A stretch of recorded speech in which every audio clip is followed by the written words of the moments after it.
Chapter 15. The Hidden Village. The group knew that it would still be a while before they reached Vermillion City. It was still a good 3 weeks away, in fact. With as long as they would be away from any major cities, it was times like this that the group was thankful to have Brock with them. Thanks to his abilities to read a map and cooking skills, everyone knew they were in good shape.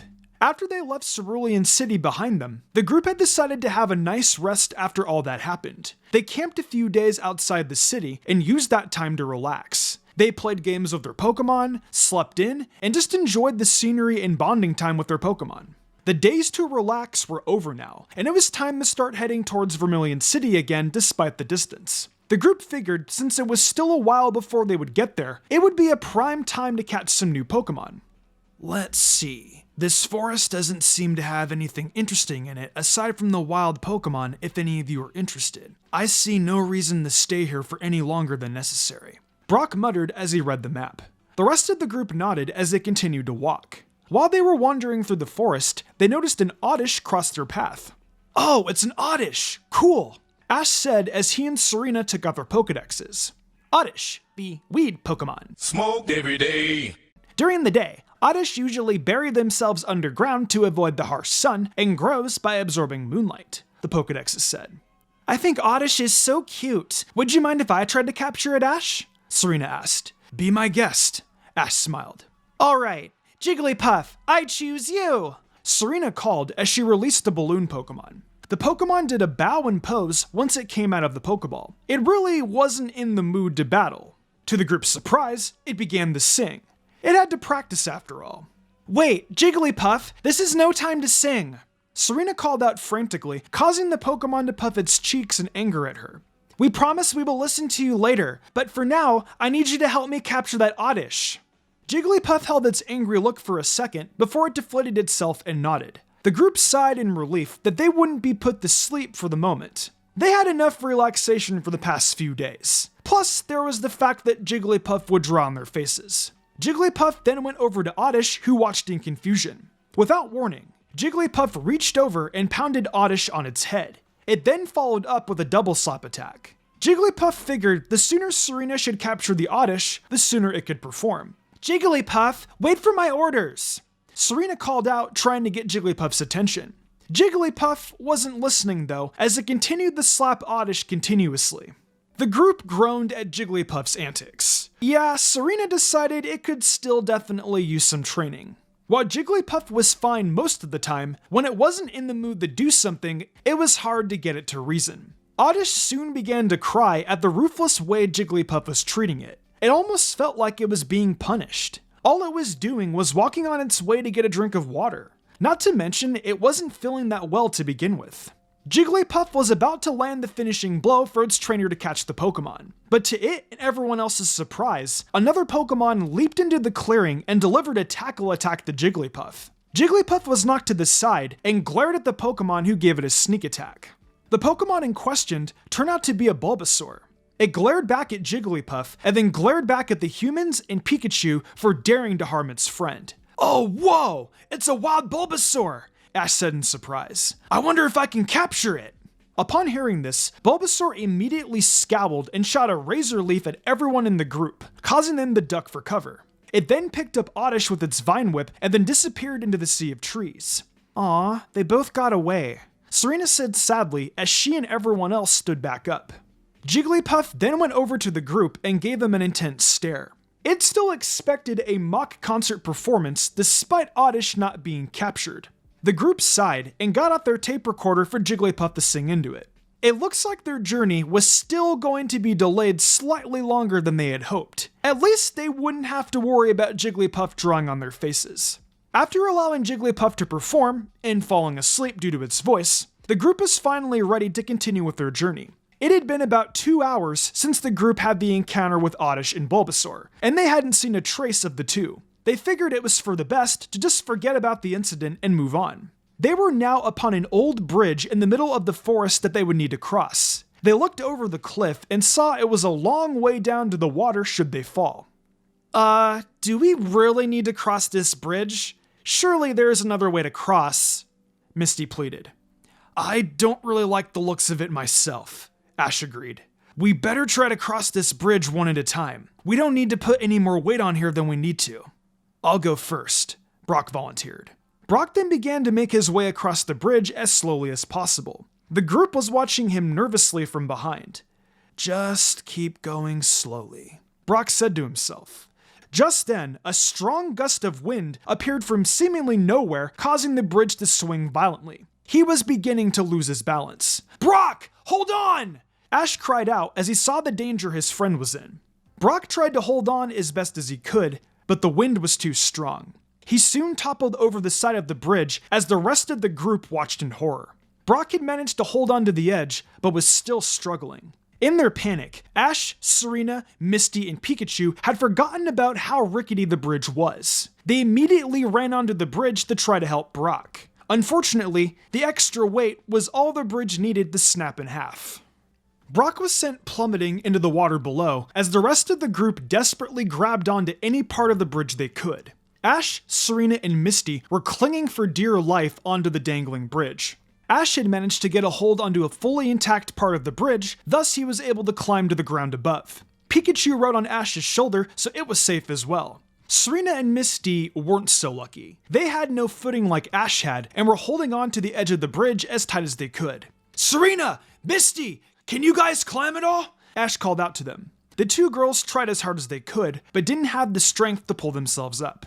Ash knew this was a bad situation. If he didn't think of something quick, both girls would soon fall into the water below, just like Brock had. Maybe his flying Pokemon could help. Pidgeotto! Butterfree! Go! Ash yelled as he released them. As soon as the Pokemon appeared, Ash gave his commands. Okay guys, I want you to fly underneath Serena and Misty and help push them up. That way, they can get a proper footing on the bridge, Ash told them. His Pokemon nodded and immediately went underneath the two girls. They then proceeded to nudge them with their heads to help them up. Because of the push the two flying Pokemon were giving them, Serena and Misty now had the strength to pull themselves further up the bridge. Once they were within reaching distance, Ash reached out his hand to help them the rest of the way up. Pikachu was attempting to help as well by pulling on their pinkies. Serena and Misty had finally made it back onto the ground above and gave a huge sigh of relief. Ash returned Pidgeotto and Butterfree in sighed relief as well. However, they knew they weren't all accounted for. Brock. Misty trailed as she and Serena began to sob. They couldn't believe their friend was gone so quickly. Ash, however, got a determined look on his face. Never give up until the end, remember? Brock is still alive. I know it. Let's start by going along the water level to find him, he said. Serena and Misty dried their tears and nodded. They then got up and followed Ash along the edge of the cliff. Pikachu, can you pick up Brock's scent anywhere? Ash asked it. Pikachu began to sniff the air as it tried to find some sort of lead. Since the open forest was much more refreshing than the air inside Mount Moon, Pikachu was able to pick up on something rather quickly. Its ears picked up and it signaled the rest to follow it. The group then took off in search of Brock. Ash, Serena, Misty, and Pikachu had been looking for Brock for over 2 hours now, and still hadn't found him. Pikachu had managed to lead them down to the water bank at the edge of the river. His scent then led from the edge of the water to another part of the woods. The group gave a huge sigh of relief, as this meant Brock was surely alive. They just needed to find him now. Brock's scent seemed to be getting stronger and stronger as the group kept following Pikachu. They smiled broadly as they knew it wouldn't be long before they found Brock. Unfortunately, they were so excited they didn't notice the rope that was placed on the ground. The group stepped right into it, which activated a trap. Soon, they found themselves suspended in a net, and it was a really tight fit. Hey, who put this trap here? Ash called out in surprise as they struggled to get free. I don't know, but get your elbow out of my face, Ash Ketchum. Misty, your foot is jammed right into my side, Serena complained. Choo. Pikachu choked as it was struggling to find room among the bigger humans. Hold on, guys. Let's just stay calm and think of a plan, Ash said. There are no plans. What are we supposed to do? We can't even reach for our Pokeballs because it's so crammed in this net, Misty retorted. It was then that the group heard laughter below them. They looked down to see a Bulbasaur below them. It had a smirk of triumph on its face. In fact, it looked just like the one from earlier. Hey Bulbasaur, could you help us down from here? We're kinda stuck, Ash called out to it. Bulbasaur shook its head as it continued the smirk at the group. It then turned around to walk into another part of the woods. "Hey, wait! You just can't leave us here!" Ash cried out as he watched it leave. What do you suppose that Bulbasaur's problem is with people anyway? Serena wondered to herself. I don't know, but I swear, if Ash doesn't get his elbow out of my face, I'm going to scream, Misty shouted. Ash, Serena, and Pikachu sighed. Not only were they packed like sardines in a net suspended above the ground, they had to listen to Misty's nagging as well. The group soon heard more footsteps approaching. They hoped that, whomever it was, they would be able to help them down. To their great relief and happiness, Brock appeared in the clearing and saw the group. "Brock, you're okay! What happened?" Ash shouted in happiness. "I'll explain in a little bit. Right now, let's get you guys down from there," Brock told them. Brock then noticed a part of the rope that was holding the net up by him. He then reached into his backpack and pulled out a small pocket knife. He cut the rope, which caused the net to fall to the ground, where everyone else landed with a painful groan. But at least they were free. Brock was then bombarded with questions by the rest of the group. "How did you survive? Where were you this entire time? How did you know where we were? Choo, choo, pika-pee!" Brock motioned with his hands for them to calm down. "Whoa, it's okay. I'll explain everything," he said. He then put a finger over his lips to signal them to be quiet. Despite the fact they were in the middle of the forest, Brock still made sure no one else was around. "Follow me," he whispered as he turned around to walk off. The group wordlessly followed him. While they were walking through the forest, Brock decided to relay his experience to the group, but still talk quietly. "After I fell into the river, I was carried rapidly downstream. The current was moving so fast that I was unable to swim at all. I thought I was a goner. Luckily, I was close to the edge of the river and was able to grab onto some rocks that I saw in the distance. It was then that the most beautiful girl in the world saw my predicament and rescued me." "A beautiful girl rescued you? Are you sure you didn't just hit your head and were dreaming?" Misty deadpanned. "I wasn't dreaming. It really happened," Brock defended. "After she rescued me from the river, she could see I had various cuts and bruises. She then led me to a small clearing in the forest to her home and treated me there. It's then that I decided to search for you guys. While I was walking through the forest, I heard you guys scream. I followed the noise and the rest is history." "I see. Well, we're just glad you're okay," Ash said quietly as they followed Brock. "Me too, but why are you telling us to keep quiet?" Misty asked. "I'm leading you to the hidden place in the forest where I was rescued. This is a secret place to most people, especially trainers. I don't want to compromise its location in case the wrong people hear about it," Brock replied. The group nodded. It was then that they saw a break in the trees ahead. They went through the trees and entered into a small but sufficient clearing, which consisted of a pond and log cabin.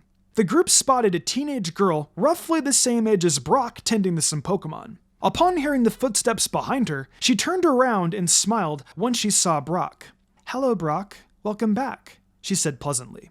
The group took in her appearance. She was thin and had long blue hair that was tied into a ponytail and head by a large yellow bow. She also wore a red headband on her head and had blue eyes.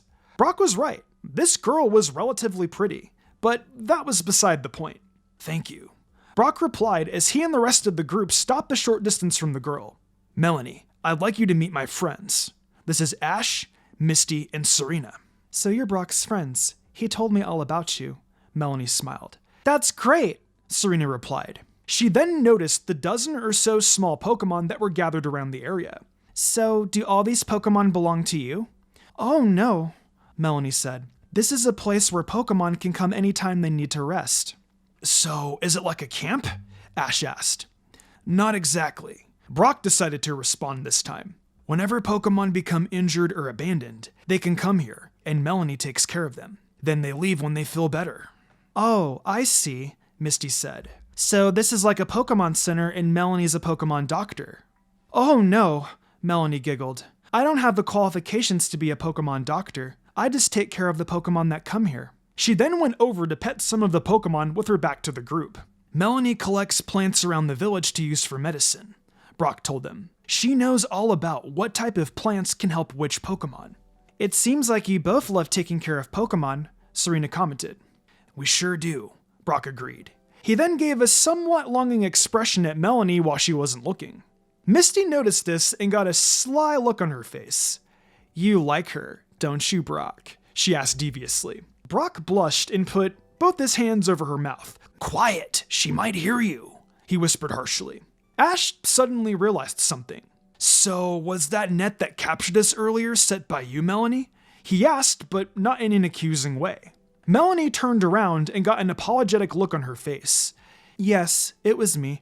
You see, I have to protect the Pokemon here, so I must capture trainers before they enter the village, she confirmed. Yeah, I made a promise to Melanie that we wouldn't try to capture any Pokemon while we're here, Brock told them. That's no problem. I can keep that promise, Ash said. Me too, Serena agreed. It seems like a great thing you're doing here, Melanie. You wouldn't mind to share a few of your healing techniques with me, would you? Ash asked. I'd be happy to, Ash, Melanie smiled. As Ash and Brock went with Melanie into her cabin so she could show them the various types of plants she used for her medicine, Serena and Misty were left to their own doings. Serena looked around and noticed how tranquil this place seemed to be and how happy all the Pokemon were. She then noticed a Pokemon that particularly stuck out to her who was eyeing her cautiously. It was an Oddish. Serena approached the Pokemon and knelt down to be more eye level with it. Oddish seemed to back away slowly as if it was afraid of her. Serena then realized that this must be the Oddish she had tried to capture. No wonder it didn't want to battle. It was trying to recover in the village. Hi, Oddish, Serena said to it.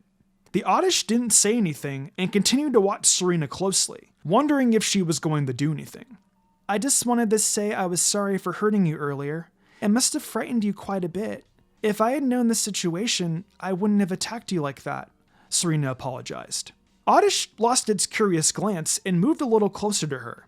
It sure is a great place here. I can see why all the Pokemon seem so relaxed, Serena said as she gestured to all the Pokemon in the village, which the weed Pokemon nodded to.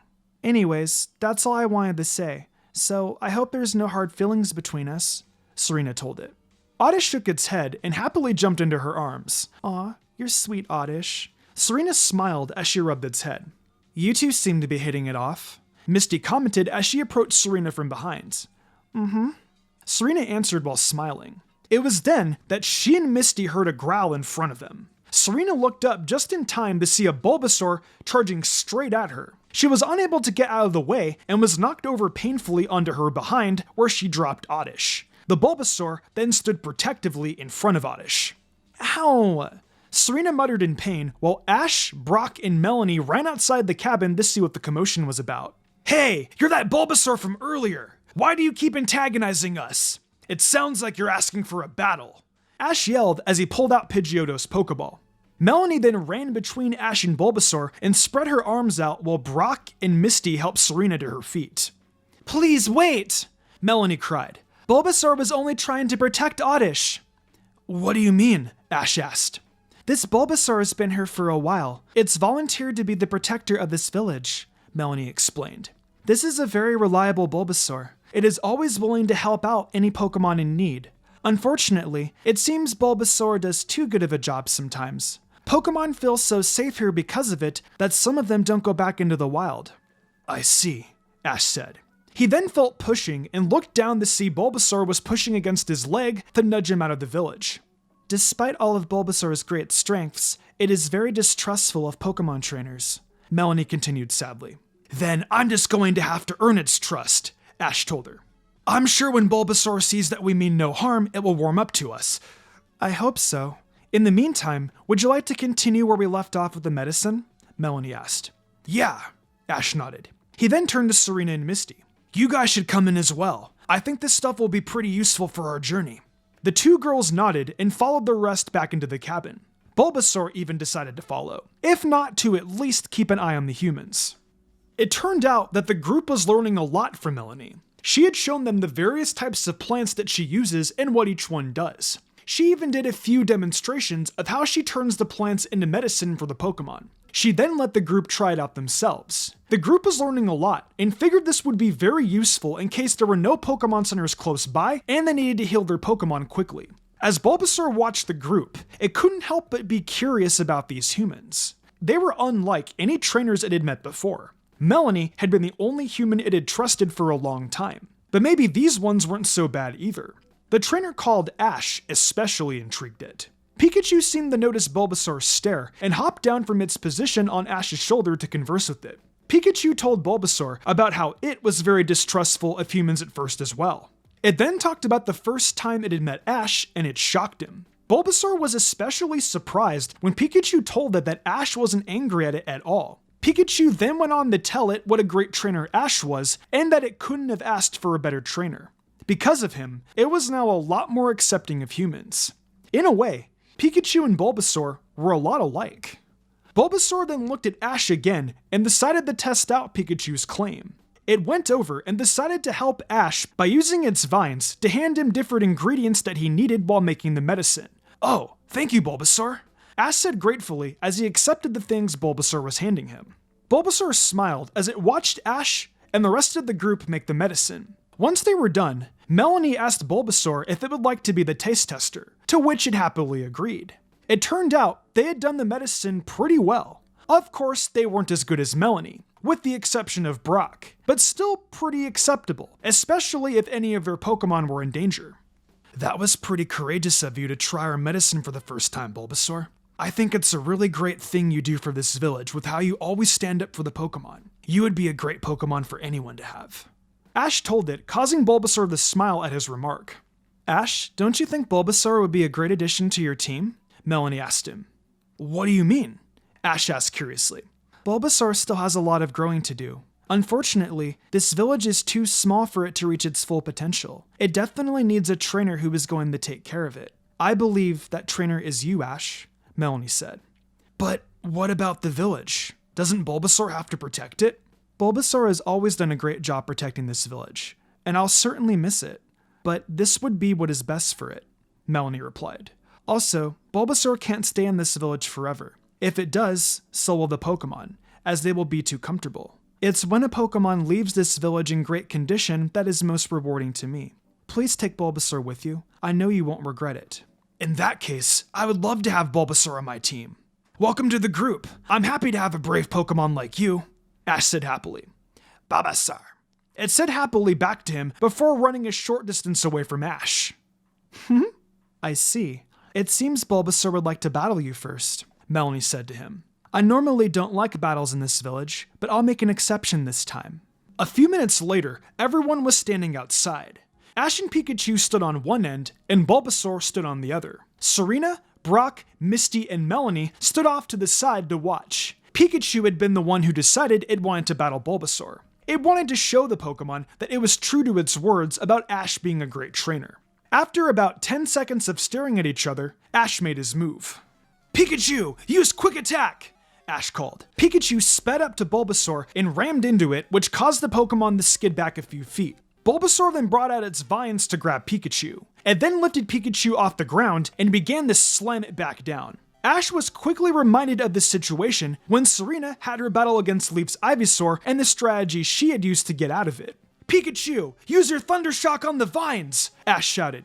Pikachu nodded and used the electric attack. This created a current which traveled along the vines until shocking Bulbasaur. This startled Bulbasaur enough to where it dropped Pikachu. But it wasn't done yet. It then used Razor Leaf on Pikachu and shot a flurry of sharp leaves at it. "Use Quick Attack to get out of the way!" Ash called. Pikachu sped out of the way and appeared behind Bulbasaur. Bulbasaur was quick to turn as well, however. It began to shoot another Razor Leaf at Pikachu. "Jump into the air and use Iron Tail!" Ash said to Pikachu. Pikachu then leaped high into the air above the Razor Leaf as its tail glowed white. It then began to fall to the ground and slammed its tail on top of Bulbasaur. The Pokemon let out a huge groan of pain as the attack hit.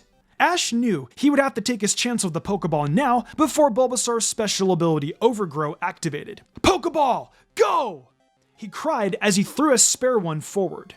The ball connected with the Pokemon and sucked it inside. The ball then began to shake back and forth. To Ash's relief, the ball dinged, the signal Bulbasaur was successfully captured. "All right, we got Bulbasaur!" Ash cheered. "Pika-pee!" Pikachu cheered as well as it made a V-shape with its fingers. "Bulbasaur, I'll miss you," Melanie said sadly. Melanie had allowed the group to spend the night in the hidden village since it was getting late in the day, to which the group was glad to accept.